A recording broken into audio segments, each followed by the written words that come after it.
Legenda Dewa Bintang. Chapter 71. Persiapan penyambutan. Xiao Lang menatap kagum dengan apa yang tengahlah lihat saat ini, di mana hamparan hutan yang sangat luas yang dikelilingi oleh bukit-bukit kecil dan juga gunung, yang Xiao Lang lihat memanglah hutan biasa, tapi dari tempat Xiao Lang melihat saat ini, hutan tersebut merupakan keindahan alam yang sangat menakjubkan. Karena Xiao Lang tengah berada di mulut gua yang berada hampir di puncak gunung. Tempat ini sangat indah, meskipun hanya hutan belantara, tapi pemandangan hijau ini sungguh menyejukkan hati, gumam Xiao Lang. Sebaiknya aku mencari pakaian, kata Xiao Lang yang mulai kedinginan. Tuan, aku punya armor yang bagus untuk Tuan gunakan, ujar Xiao Guang. Yang aku butuhkan pakaian, bukan armor, kata Xiao Lang kesal. Bukan begitu Tuan, armor ini tidak ubahnya seperti pakaian biasa, dan akan sangat nyaman jika dipakal, selain itu orang lain juga tidak akan tahu kalau itu adalah armor, jawab Xiao Guang. Benarkah? Kalau begitu tunjukkan padaku sekarang, kata Xiao Lang. Beberapa saat kemudian sebuah cahaya keemasan keluar dari tubuh Xiao Lang. Cahaya keemasan tersebut perlahan-lahan membentuk sebuah pakaian yang berwarna putih dengan garis-garis berwarna perak sebagai hiasan lengkap dengan jubah yang sangat indah. Aku bahkan tidak percaya jika ini adalah armor, kata Xiao Lang kagum. Tanpa basa-basi Xiao Lang kemudian mengambil baju dan jubah yang tengah melayang di depannya. Kemudian masuk kembali ke dalam gua untuk mengganti pakaian. Setelah beberapa menit Xiao Lang keluar lagi dari gua, tampilan Xiao Lang tidak ubahnya seperti seorang bangsawan dan nampak sangat berwibawa dengan pakaian yang diberikan oleh Xiao Guang. Baiklah, sekarang saatnya menuju Sekte Bulan Sabit, kata Xiao Lang kemudian mengeluarkan lencana giok yang diberikan oleh Tang Xilin. Lencana tersebut berdengung kemudian mengeluarkan sebuah bola cahaya berwarna hijau. Bola cahaya hijau seukuran buah anggur tersebut kemudian terbang dengan sangat cepat meninggalkan Xiao Lang. Karena merasa bahwa cahaya tersebut merupakan sebuah petunjuk arah, Xiao Lang kemudian melesat terbang dengan kecepatan tinggi untuk mengikuti cahaya hijau tersebut. Di Sekte Bulan Sabit, ketiga tetua tertinggi nampak tengah mengobrol bersama membahas mengenai pemimpin sekte. Saat mereka tengah serius mengobrol, tiba-tiba ketiga pria tua tersebut tersentak kaget bersamaan. Mereka bertiga merasakan perasaan yang sama dalam hati mereka. Ketiganya lalu berdiri dan saling berpandangan satu sama lain kemudian menganggukkan kepalanya bersamaan. Tidak salah lagi, ini adalah aura dari pemimpin sekte, kata Tang Zong. Benar, aku juga merasakan hal yang sama, tapi ada yang aneh, karena aku bisa merasakan aura yang asing di saat bersamaan, ujar Zhou Tian. Nanti saja kita pikirkan itu, yang jelas, sekarang kita harus bersiap menyambut kedatangan pemimpin, ucap Luo Yang. Aku akan memberitahukan kepada para tetua, Luo Yang kau beritahu pada semua murid, dan Zhou Tian persiapkan semuanya, kata Tang Zong kemudian menghilang dari tempat tersebut. Setelah kepergian Tang Zong, Zhou Tian dan Luo Yang kemudian ikut menghilang dari tempat tersebut. Luo Yang kemudian muncul lagi di dekat sebuah lonceng raksasa. Hanya dengan menjentikkan jarinya Luo Yang berhasil membunyikan lonceng raksasa tersebut sebanyak beberapa kali. TENGGG. TENGGG. TENGGG. Suara lonceng menggema di seluruh gunung tinggi yang merupakan tempat Sekte Bulan Sabit berada. Para murid yang mendengar suara lonceng tersebut dengan segera berkumpul di halaman utama sekte yang sangat luas. Ada apa ini? Kenapa tiba-tiba tetua tertinggi membunyikan lonceng peringatan? Entahlah. Yang jelas jika lonceng peringatan sudah berbunyi berarti ada sesuatu yang penting. Sekte Bulan Sabit sendiri berada di atas sebuah puncak gunung yang sangat tinggi dan sangat besar. Untuk jumlah murid sendiri Sekte Bulan Sabit mempunyai murid sebanyak 2 juta murid, yang terdiri dari beberapa tingkatan yaitu murid junior, murid senior dan terakhir murid elit. Setelah semua murid dan para tetua berkumpul di halaman utama, ketiga tetua tertinggi muncul di atas sebuah panggung yang dibuat khusus untuk pemimpin sekte dan para tetua tertinggi. Hormat kepada para tetua tertinggi, ucap para murid dan tetua serempak, sambil menangkupkan tangan untuk memberikan penghormatan. Hari ini sengaja kami bertiga mengumpulkan kalian semua untuk memberitahukan sesuatu yang penting. Kami bertiga sudah bisa merasakan aura dari pemimpin sekte, yang artinya pemimpin sudah berada di jantung benua bintang, dan kemungkinan dalam waktu dekat pemimpin akan segera sampai di sekte, kata Tang Zong. Para tetua dan semua murid merasa kegirangan dan sangat bahagia mendengar perkataan Tang Zong. Mereka semua sudah lama menantikan kedatangan pemimpin sekte. Pasalnya sejak sekte didirikan hanya ada beberapa murid yang bertemu langsung dengan pemimpin sekte, bahkan sekarang para murid tersebut telah menjadi tetua sekte. Meskipun begitu, tidak ada satupun dari murid sekte yang bisa menjadi murid langsung pemimpin sekte. Pasalnya pemimpin sekte sebelumnya yaitu Tang Xilin, tidak ingin menerima sembarangan murid, sebab dia ingin muridnya nanti akan menjadi penerus sekte yang telah dirikan. Harap tenang semuanya, sekarang dengarkan aku ingin kita semua membuat persiapan untuk menyambut kedatangan pemimpin, dan ingat lakukan yang terbaik dan jangan sampai ada kesalahan sedikitpun. Ucap Zhou Tian tegas. Baiklah sekarang semuanya bubar dan lakukan persiapan yang terbaik untuk menyambut kedatangan pemimpin, ujar Luo Yang. Setelah menyampaikan berita kepada para murid dan tetua sekte, Tang Zong, Zhou Tian dan Luo Yang kemudian langsung menghilang dari tempat tersebut. Mereka bertiga melesat terbang dengan kecepatan tinggi menuju ke asal aura yang mereka rasakan. Di tempat lain, Xiao Lang masih melesat terbang dengan kecepatan yang luar biasa mengikuti bola cahaya hijau yang sebelumnya. Xiao Lang merasa sangat senang ketika merasakan kecepatan terbangnya bertambah berkali-kali lipat setelah ia menginjak ranah immortal. Selain itu juga bisa mengontrol energi bintang dengan lebih mudah dari sebelumnya. Beberapa hari berlalu dengan cepat, namun Xiao Lang masih belum kunjung sampai di tempat yang ia tuju. Selain itu selama perjalanan Xiao Lang tak henti-hentinya dibuat kagum dengan pemandangan indah dari setiap desa, kota ataupun kerajaan yang ia lalui. Suasana di jantung benua bintang memang berbeda daripada benua bintang bagian utara ataupun bagian timur.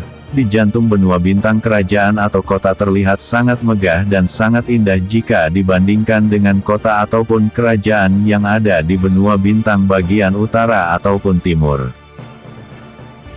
Ketika Xiao Lang tengah asyik mengagumi pemandangan indah di bawahnya, tiba-tiba saja merasakan keberadaan aura yang cukup besar mengarah padanya. Xiao Lang meningkatkan kewaspadaannya dan menyembunyikan tingkat kultivasi serta auranya. Mari kita lihat siapa yang sedang menuju ke sini, gumam Xiao Lang. Chapter 72. Bertemu tiga tetua tertinggi. Dengan tanpa menurunkan kewaspadaannya Xiao Lang terus melesat terbang dengan kecepatan tinggi mengikuti bola cahaya hijau di depannya. Beberapa menit kemudian dari kejauhan Xiao Lang bisa melihat tiga orang pria tengah terbang ke arahnya. Selain itu bola cahaya hijau juga nampak mulai melambat hingga akhirnya berhenti. Karena bola cahaya hijau itu berhenti, Xiao Lang juga ikut berhenti dengan tetap waspada sambil menatap tajam ke arah tiga pria yang tengah terbang ke arahnya. Xiao Lang menghela nafas panjang untuk mencoba menenangkan hati dan pikirannya. Setelah beberapa saat ketiga pria tersebut sampai di depan Xiao Lang dan menatapnya dengan tatapan penuh selidik. Ini aneh, kenapa aura dari pemimpin sekte tiba-tiba hilang, ucap Zhou Tian sambil terus memandang Xiao Lang. Maaf senior, Jika boleh bertanya kenapa senior bertiga menghalangi jalanku? Tanya Xiao Lang ramah. Pemuda ini bisa melayang dengan santainya, tapi aku bahkan tidak bisa merasakan aura ataupun tingkat kultivasinya, batin Tang Song. Sungguh anak muda yang sopan, batin Luoyang. Siapa yang menghalangi jalanmu anak muda? Kami sama sekali tidak bermaksud untuk melakukan hal tersebut, jawab Luoyang. Ah ternyata aku salah faham, kalau begitu aku mohon pamit senior, permisi, ucap Xiao Lang ramah. Tunggu. Ujar Zhou Tian menghentikan Xiao Lang yang hendak pergi. Ada apa senior? Tanya Xiao Lang bingung. Kau mau kemana? Dan kenapa ada bola cahaya hijau di depanmu? Tanya Zhou Tian. Aku sebenarnya sedang menuju ke Sekte Bulan Sabit, dan cahaya hijau ini adalah penunjuk jalanku, jawab Xiao Lang jujur. Ketiga tetua tertinggi tersebut sangat kaget ketika Xiao Lang mengatakan ingin ke Sekte Bulan Sabit, pasalnya mereka tidak pernah merasa memiliki murid yang seperti Xiao Lang, bahkan di antara semua murid tidak ada yang tidak bisa mereka lihat tingkat kultivasinya. Apa tujuanmu ke sekte itu? Tanya Tang Song. Tujuanku ke sana adalah untuk menjalankan perintah terakhir dari guruku, jawab Xiao Lang. Siapa gurumu itu dan apa perintahnya? Tanya Zhou Tian. Xiao Lang mulai merasakan dirinya tengah diinterogasi, namunlah masih belum ingin mengambil tindakan yang lebih jauh karena bisa saja ketiga pria tua di depannya ini memiliki kekuatan yang jauh lebih besar darinya. Dengan tetap waspada Xiao Lang menggunakan teknik mata bintang untuk menyelidiki ketiga pria tersebut. Setelah beberapa saat Xiao Lang nampak kaget ketika menemukan adanya lencana giok yang sama dengan miliknya pada ketiga pria tua tersebut. Para tetua sekalian, maaf jika aku kurang sopan, apakah tetua bertiga merupakan tetua dari Sekte Bulan Sabit? Tanya Xiao Lang. Apal, bagaimana kau bisa tahu kami tetua dari Sekte Bulan Sabit? Tanya Luo yang waspada. Begini tetua sekalian, perkenalkan namaku adalah Xiao Lang dan guruku adalah Tang Xilin, jawab Xiao Lang memperkenalkan diri. Bocah, jangan bercanda atau aku sendiri yang akan menghabisimu, kata Zhou Tian tegas. Maaf tetua tapi aku sama sekali tidak bercanda, ucap Xiao Lang sambil menunjukkan lencana giok dengan lambang bulan sabit di tengahnya. Aura ini benar-benar lencana gelok pemimpin, ujar Tang Song kaget. Benar tetua, dan guru memberikan perintah padaku untuk menggantikan posisinya, kata Xiao Lang ramah. Lalu di mana pemimpin saat ini? Tanya Luo Yang. Masalah itu, guru, terutama Zhou Tian, dia menjadi sangat emosi dan langsung mengeluarkan auranya untuk menyerang Xiao Lang. Namun Zhou Tian sangat kaget ketika melihat Xiao Lang sama sekali tidak terkena tekanan dari auranya. Bahkan Xiao Lang sama sekali tidak beranjak dari tempatnya meskipun hanya untuk satu langkah. Zhou Tian, apa yang kau lakukan? Bentak Tang Song. Aku sama sekali tidak percaya dengan bocah ini, bagaimana mungkin dia benar-benar murid pemimpin, dan bisa saja dia hanya mengarang cerita, kata Zhou Tian. Jika begitu bagaimana caranya agar aku bisa meyakinkan para tetua sekalian, kata Xiao Lang. Lawan aku, ujar Zhou Tian. Xiao Lang menggelengkan kepalanya pelan, ia sama sekali tidak pernah menyangka bahwa akan ada kejadian seperti ini, meskipun sebelumnya ia juga sudah yakin bahwa ia akan sulit untuk diterima, namun ia bahkan tidak menyangka bahwa dia akan dihadang di tengah jalan. Guru, apakah ini yang kau maksudkan? Batin Xiao Lang. Aku setuju dengan Zhou Tian, ujar Luo Yang. Baiklah, jika memang tidak ada pilihan lain, kata Xiao Lang. Xiao Lang kemudian membuka segel yang menutupi tingkat kultivasi dan auranya. Seketika suasana di tempat tersebut langsung menjadi mencekam, ketiga tetua sekte bisa merasakan tekanan yang teramat kuat di tubuh mereka, bahkan ketiganya sampai dibuat bergetar akibat tekanan aura tersebut. Aura yang sangat luar biasa, kata Tang Zong sambil terus berusaha menahan tekanan aura dari Xiao Lang. Maaf tetua, sebenarnya aku tidak ingin melakukan ini, tapi karena para tetua memaksa jadi aku harus meyakinkan para tetua sekalian, kata Xiao Lang. Aura putih keemasan menyelimuti tubuh Xiao Lang, ketiga tetua tersebut kembali dibuat merasakan tekanan yang luar biasa, bahkan mereka bertiga bisa merasakan jiwa mereka seperti terkena serangan hanya karena aura tersebut. Ini kekuatan jiwa, ujar Luo Yang. Apakah ini cukup untuk membuktikan bahwa guruku adalah Tang Xilin? Tanya Xiao Lang sambil mengeluarkan tombak hitam buatan gurunya. Tidak salah lagi, dia adalah murid pemimpin sekte, ucap Tang Zong. Baiklah, sekarang kami percaya padamu, kata Zhou Tian. Terima kasih tetua sekalian, kata Xiao Lang kemudian menarik kembali auranya dan kembali menyegel tingkat kultivasi serta auranya. Setelah aura Xiao Lang lenyap, ketiga tetua tersebut akhirnya bisa bernafas dengan lega.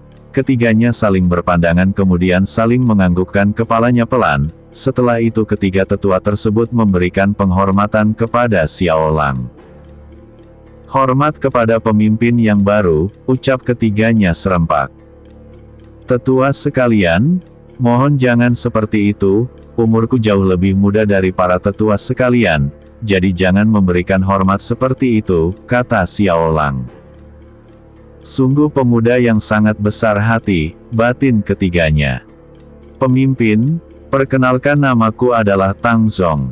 Namaku Zhou Tian. Dan namaku adalah Luo Yang. Ucap ketiga tetua tersebut memperkenalkan diri mereka masing-masing kepada Xiao Lang. Setelah itu mereka juga mengatakan kepada Xiao Lang bahwa mereka bertiga adalah pemimpin tertinggi sekte Bulan Sabit.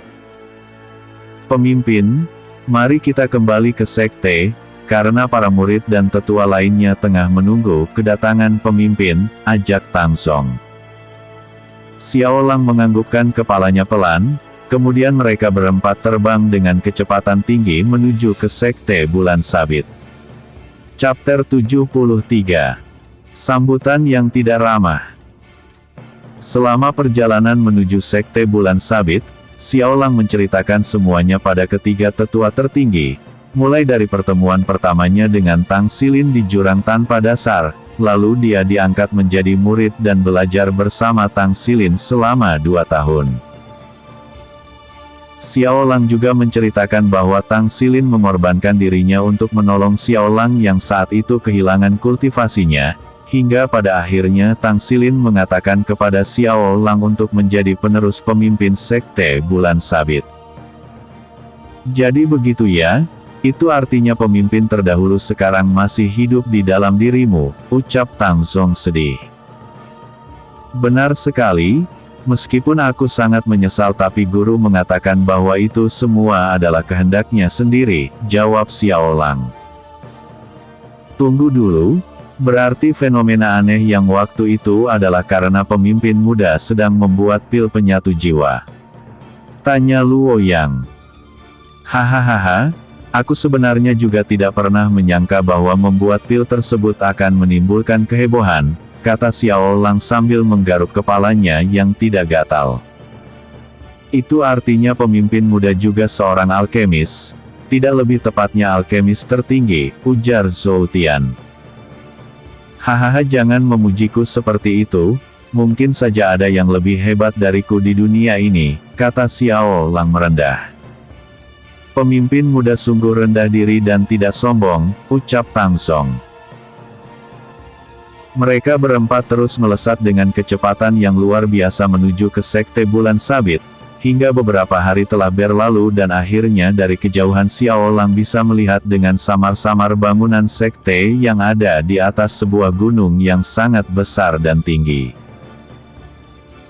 Xiao Lang dan para tetua tertinggi meningkatkan kecepatan mereka agar bisa segera sampai di sekte. Beberapa saat kemudian mereka berempat akhirnya sampai dan mendarat di halaman utama sekte, yang mana di sana telah berkumpul para murid dan para tetua untuk menyambut kedatangan pemimpin sekte. Namun ketika mereka melihat para tetua datang dengan seorang pemuda yang bahkan tidak memiliki tingkatan kultivasi ataupun aura, mereka semua nampak sangat bingung dan heran. Beberapa pertanyaan mulai muncul di dalam hati mereka, di mana pemimpin sekte? Lalu siapa pemuda biasa yang dibawa oleh para tetua tertinggi? Melihat wajah para tetua dan semua murid yang sangat penasaran dan bingung, Tang Zong mengambil inisiatif untuk maju beberapa langkah dan berbicara kepada para tetua dan para murid. Semuanya, perkenalkan dia adalah Xiao Lang, pemimpin sekte kita yang baru, kata Tang Zong. Apa? Bagaimana bisa dia bisa jadi pemimpin sekte? Benar, sampah sepertinya hanya pantas menjadi pembantu di sekte kita. Lelucon macam apa ini? Kami mempersiapkan penyambutan hanya untuk sampah tidak berguna ini. Para tetua dan murid nampak sangat geram dan sangat marah, karena mereka semua merasa telah dipermainkan oleh para tetua tertinggi, padahal mereka semua sudah sangat berharap untuk bisa melihat pemimpin sekte yang selama ini hanya mereka ketahui namanya. Diam semuanya, kata Zhou Tian tegas dengan menggunakan sedikit energinya. Seketika suasana menjadi hening, tidak ada satupun lagi yang bicara karena mereka semua takut dengan kemarahan Tetua Agung Zhou Tian. Para tetua dan semua murid tahu bahwa Zhou Tian adalah tetua yang sangat kejam ketika Allah sedang marah. Berani sekali kalian menghina pemimpin sekte, apa kalian ingin memberontak? Ucap Zhou Tian marah. Dia adalah pemimpin yang sah, yang telah dipilih langsung oleh pemimpin terdahulu, dan telah menjadi murid pertama dan terakhir pemimpin terdahulu. Lanjutnya, Tetua Zhou Tian mohon jangan marah, ini semua sangat wajar, ucap Xiao Lang meredakan amarah Zhou Tian. Sekarang katakan padaku, bagaimana caraku untuk membuktikan pada kalian semua bahwa aku adalah pemimpin yang sah? Tanya Xiao Lang ramah. Jika kau memang pemimpin yang sah, maka tunjukkan lencana pemimpin sekte, kata salah satu tetua. Dengan senang hati Xiao Lang mengeluarkan lencana Glock pemimpin sekte dan menunjukkannya kepada semua murid, namun hal tersebut nampak masih belum bisa meyakinkan mereka semua. Itu tidak cukup, kami tidak ingin dipimpin oleh seorang sampah, ujar salah satu murid. Xiao Lang hanya diam menerima hinaan tersebut. Xiao Lang kemudian menyimpan kembali lencana giok pemimpin sekte. Setelah itu Xiao Lang melepaskan segel yang menutupi aura dan tingkat kultivasinya. Seketika semua orang di tempat tersebut merasakan tekanan yang luar biasa dari tubuh mereka. Bahkan para murid yang masih di tingkat rendah atau para murid junior langsung berjatuhan pingsan karena tidak kuat menahan tekanan dari aura tersebut. Setelah beberapa saat, Xiao Lang menarik kembali dan menyegel auranya, dan seketika itu pula tekanan yang luar biasa tersebut langsung lenyap, suasana kembali menjadi hening. Mereka yang telah menghina Xiao Lang sebelumnya menundukkan kepalanya karena malu, bahkan para tetua mulai merasa ketakutan dan berpikir bahwa mereka akan dihukum. Jika bukan karena keinginan guru, aku juga tidak ingin menjadi pemimpin sekte ini, karena aku merasa sama sekali tidak pantas untuk menjadi seorang pemimpin, apalagi menjadi pemimpin sekte yang sangat hebat ini, kata Xiao Lang. Mereka semua terdiam seribu bahasa, tidak ada seorang pun yang percaya dengan apa yang telah diucapkan oleh Xiao Lang. Awalnya setelah menghina dirinya mereka semua berpikir bahwa akan mendapatkan hukuman, tapi nyatanya Xiao Lang malah merendahkan dirinya sendiri di hadapan mereka semua. Hormat kepada pemimpin sekte, ucap para tetua dan para murid serempak sambil berlutut di hadapan Xiao Lang. Sudahlah. Jangan berlutut seperti itu, aku bukanlah raja ataupun kaisar yang berhak menerima penghormatan. Kalian seperti ini, Dan ingat kalian hanya boleh berlutut pada guru dan kedua orang tua kalian, kata Xiao Lang tegas. 2. Baik pemimpin, jawab mereka serempak. Xiao Lang baru saja tiba di Sekte Bulan Sabit, tapi dia sudah membuat kesan yang sangat baik di hati para tetua dan para murid, meskipun masih ada beberapa yang merasa tidak percaya dengan identitas Xiao Lang sebagai pemimpin sekte. Mulai sekarang dia adalah pemimpin baru sekte ini, dan kalian semua wajib menghormatinya meskipun dia masih seumuran ataupun lebih muda dari kalian semua, ujar Tang Song. Setelah pertemuan singkat tersebut, para tetua dan semua murid dibubarkan dan dipersilahkan kembali ke tempat mereka masing-masing, sedangkan Xiao Lang dia diajak oleh ketiga tetua agung menuju ke kediaman khusus pemimpin sekte. Xiao Lang menatap kagum pada sebuah bangunan megah yang ada di depannya saat ini. Ketika mereka masuk ke dalam bangunan tersebut, mata Xiao Lang tak bisa untuk tidak meneteskan air mata. Pasalnya di hadapannya saat ini terpampang jelas sebuah patung setinggi 2 meter yang mana patung tersebut adalah patung Tang Xilin. Guru, aku sudah berada di Sekte Bulan Sabit, kata Xiao Lang kemudian berlutut dan bersujud 3 kali di hadapan patung Tang Xilin. Chapter 74. Sekte Kelelawar Iblis. 2 hari berlalu, kehadiran Xiao Lang sebagai pemimpin sekte yang baru nampak mulai diterima oleh para murid dan para tetua, meskipun masih ada beberapa yang masih belum bisa menerimanya, namun Xiao Lang sama sekali tidak memikirkan hal tersebut. Apa yang harus aku lakukan sekarang, gumam Xiao Lang. Karena tidak ada kegiatan dan bingung harus berbuat apa, Xiao Lang kemudian memutuskan untuk menemui para tetua agung, tetua tertinggi. Xiao Lang memutuskan untuk menemui Tang Zong terlebih dulu, karena menurutnya Tang Zong adalah orang yang paling cocok diajak bicara. Ketika sampai di kediaman Tang Zong, Xiao Lang cukup kaget ketika melihat kedua tetua lainnya juga berada di tempat tersebut. Selain itu di sana juga ada seorang perempuan yang terlihat masih seumuran dengan dirinya. Salam pemimpin. Sapa para tetua agung dan perempuan itu bersamaan. Salam para tetua, apa yang sedang kalian bicarakan? Tanya Xiao Lang ramah. Hanya bicara biasa saja pemimpin. Kami sedang membicarakan tentang putri tetua Luo Yang, jawab Tang Song. Boleh aku bergabung? Tanya Xiao Lang lagi.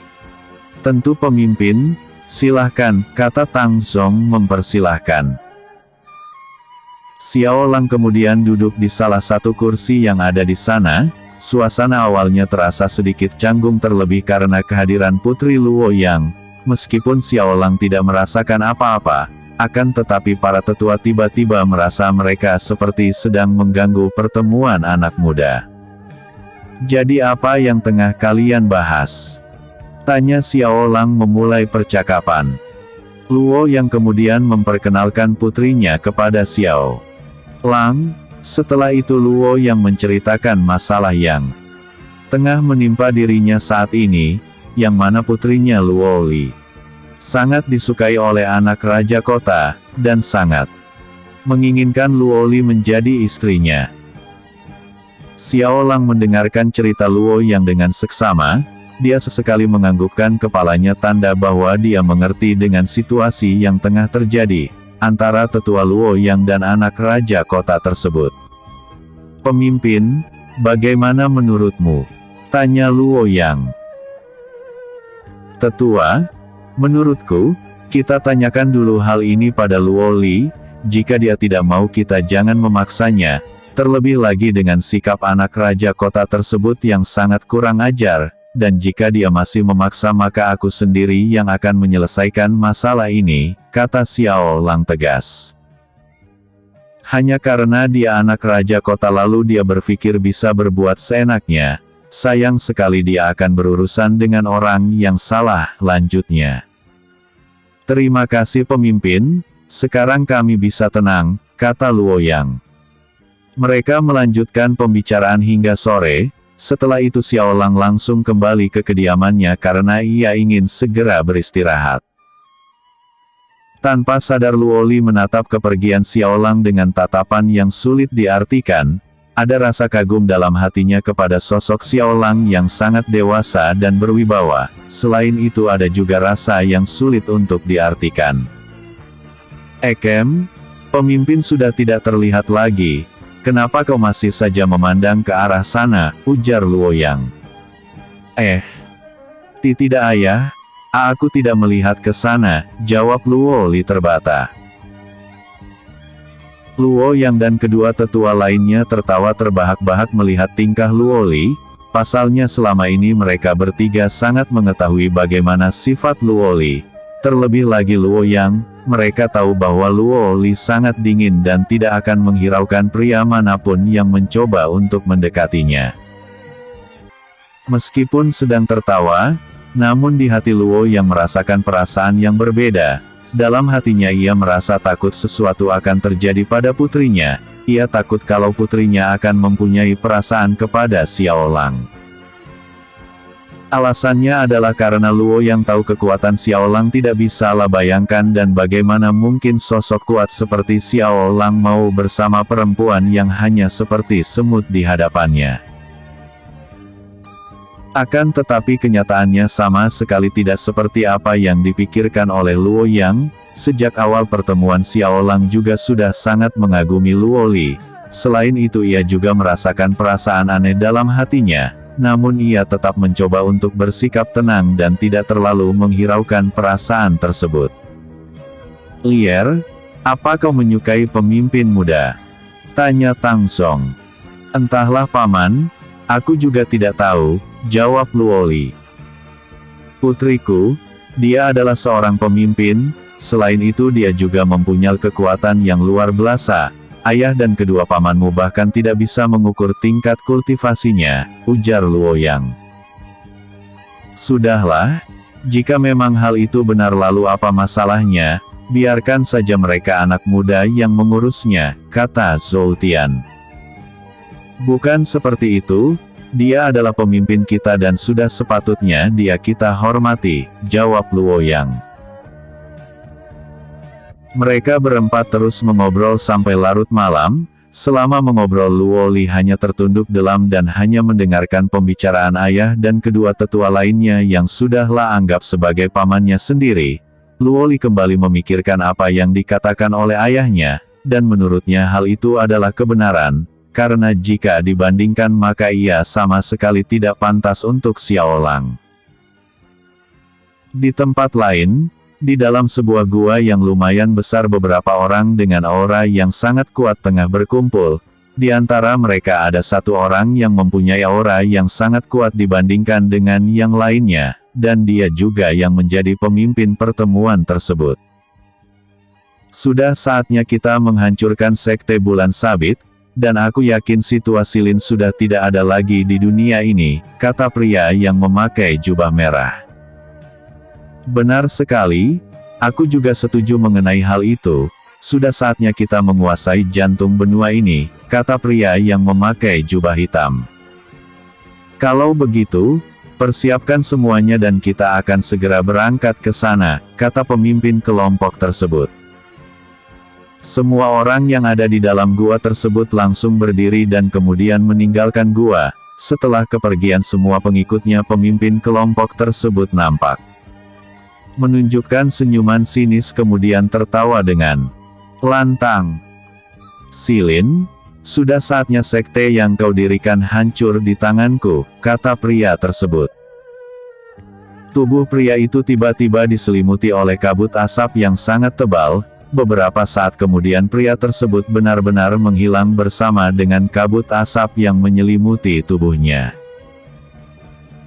Di luar gua, sebuah pasukan besar dengan armor hitam serta terdapat lambang tengkorak dan kelelawar di dada kirinya, terlihat tengah bersiap-siap untuk melakukan perjalanan menuju ke Sekte Bulan Sabit. Dari para pasukan tersebut bisa dirasakan aura gelap yang sangat mencekam dan sangat mengerikan.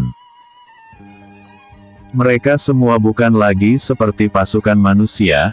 melainkan mereka terlihat seperti sekumpulan pasukan iblis yang sangat-sangat mengerikan.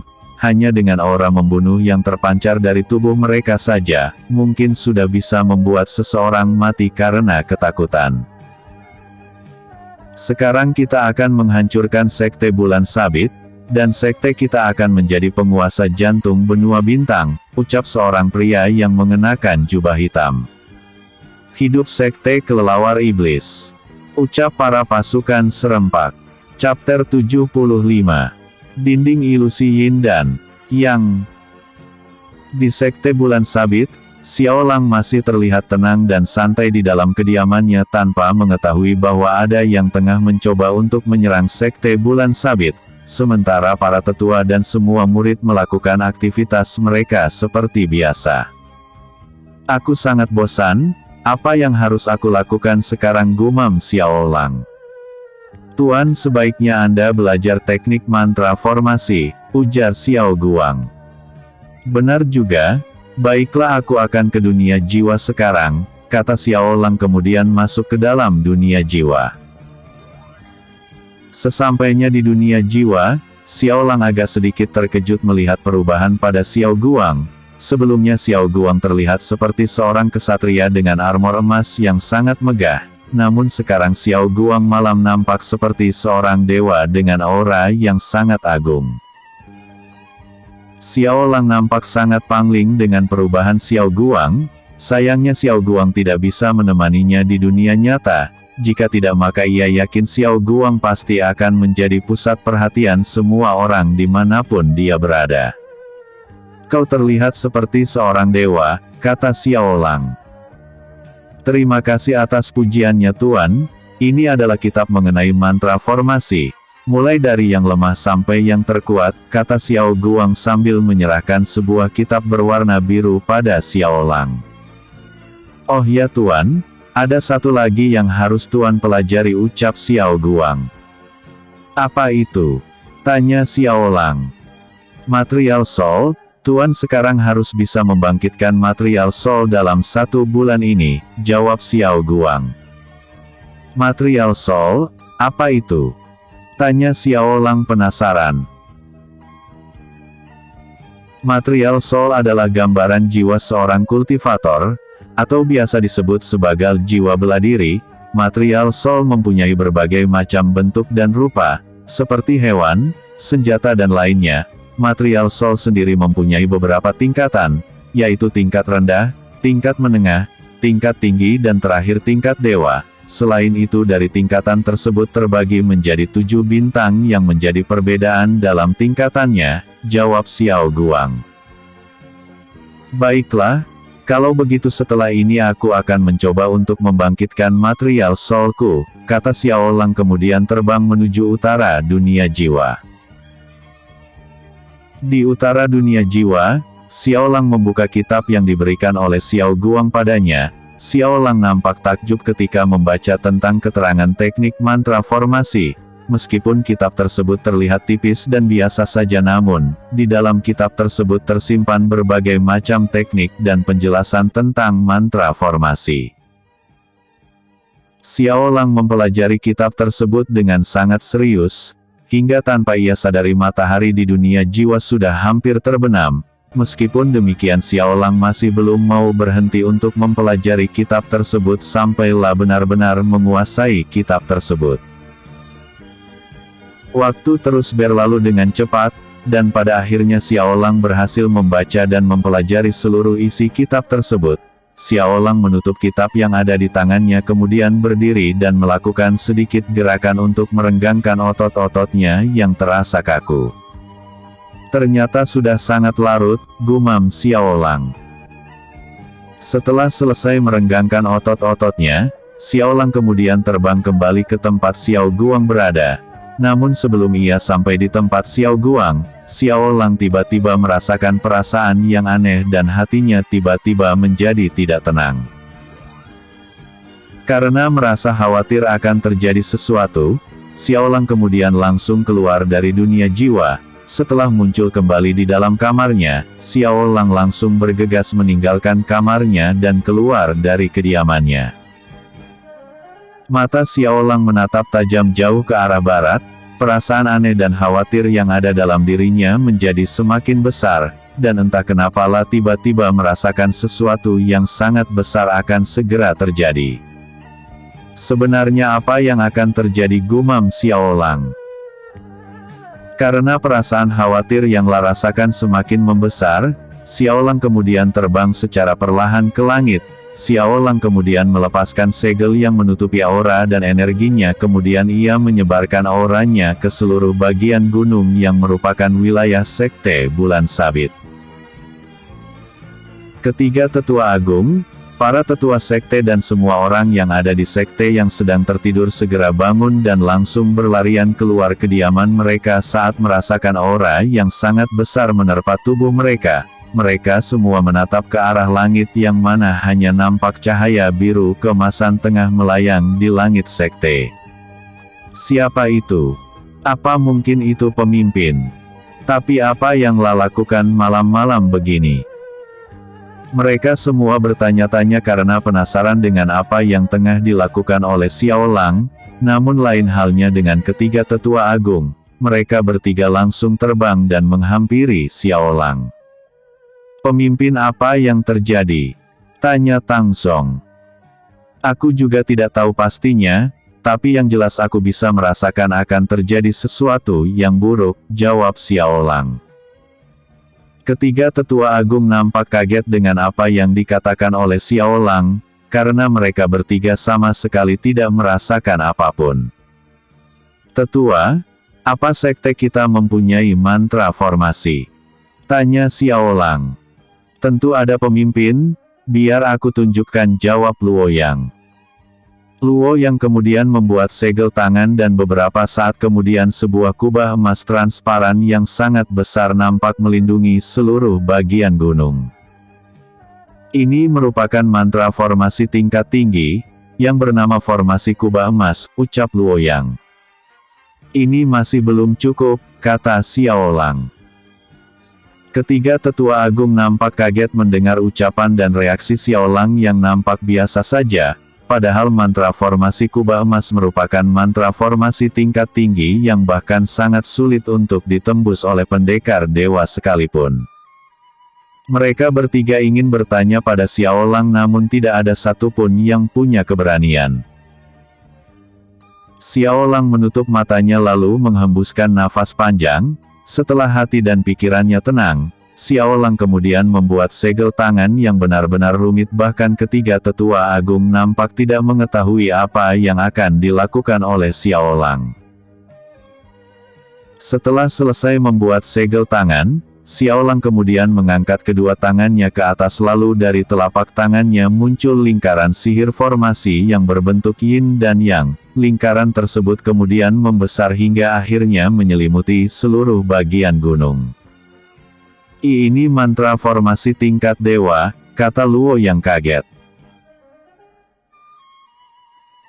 Luo yang adalah tetua agung yang ahli dalam bidang mantra formasi, tidak ada satupun mantra formasi yang tidak ia ketahui, namun ketika melihat mantra formasi yang diciptakan oleh Xiaolang, Luo yang benar-benar kaget bahkan sampai tak percaya dengan apa yang tengah ia saksikan. Tang Zong dan Zhou Tian juga sangat kaget ketika mendengar ucapan Luo yang, pasalnya mereka berdua juga mengetahui sedikit mengenai mantra formasi dan apa yang disebutkan oleh Luo yang benar-benar membuat mereka berdua kaget sampai tak bisa berkata apa-apa.